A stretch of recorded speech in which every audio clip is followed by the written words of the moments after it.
નમસ્કાર ખેડૂત મિત્રો, સ્વાગત છે તમારું ખેડૂત ચેનલની અંદર। આજે તારીખ 20 એપ્રિલ 2026 વાર સોમવાર। આજે આપણે થરાદ માર્કેટ યાર્ડના તાજા બજાર ભાવ જાણીશું, જેમની અંદર જીરુના ભાવ આજે 4700 રૂપિયા જોવા મળી રહ્યા છે। થરાદની અંદર જીરુમાં થોડો સુધારો છેલ્લા એક સપ્તાહથી જોવા મળી રહ્યો છે અને કન્ટિન્યુ ચાલી રહ્યો છે।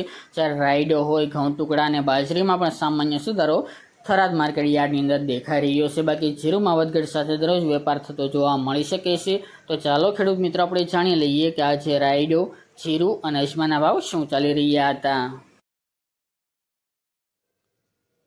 ખેડૂત મિત્રો, આજે આપણે થરાદ માર્કેટ યાર્ડના બજાર ભાવ જાણીએ તો જીરુ 2200 થી 4700 રૂપિયા, રાયડો 1200 થી 1365 રૂપિયા, એરંડા 1200 થી 1286 રૂપિયા, સુવા 1400 થી 1931 રૂપિયા, મેથી 1100 થી 1751 રૂપિયા, રાજગરો 1600 થી 1720 રૂપિયા, ઈસબગુલ 1500 થી 2650 રૂપિયા, અજમો 2000 થી 3333 રૂપિયા અને વરિયાળી 900 થી 2100 રૂપિયા। તો ખેડૂત મિત્રો, આ તાજે આપણે થરાદ માર્કેટ યાર્ડના તાજા બજાર ભાવ।